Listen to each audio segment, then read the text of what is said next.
Rosenthal against Steinitz, 1873. E4, E5. Two knights come out. Steinitz plays an interesting pawn to G6. White opens up the center. Both players keep on developing. Castle and castle. White grabs more space and controlling the center with F4. And here Steinitz plays the interesting knight to A5.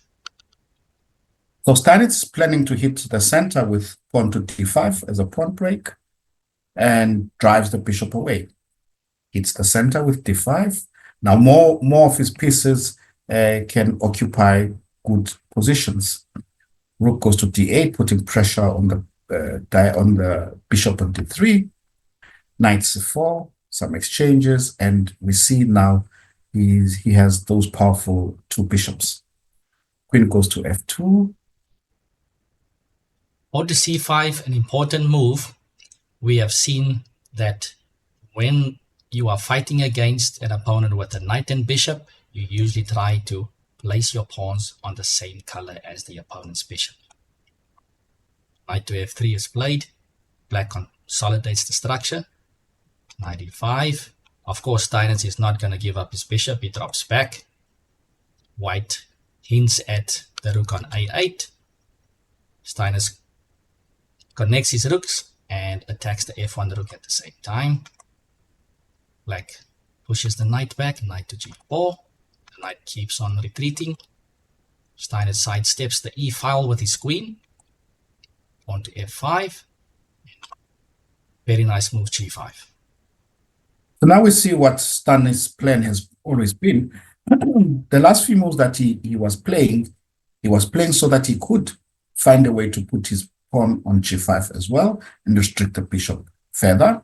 Rook goes to D1, bishop B7, taking control of the long white diagonal. Rook D5, the Klaasen move, ready to double the rooks, but also putting pressure on that pawn on F5. The opponent trades, queen captures D5, plays rook D1, drops the pawn on F5.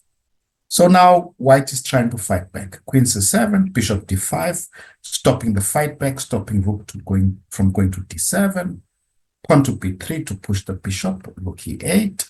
We see C4, bishop F7, and bishop C1. Notice, unfortunately, that white cannot go for the counterplay as his back rank is very weak. So that's why bishop C1 is played, but Steinitz strikes first. Rook E2, rook F1, queen C2, complete dominance on that second rank.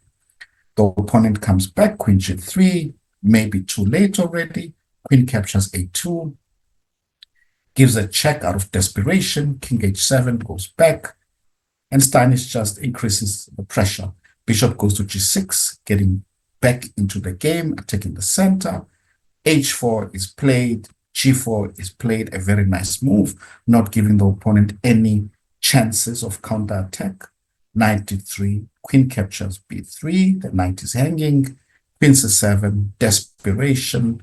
And after queen takes D3, the opponent resigned.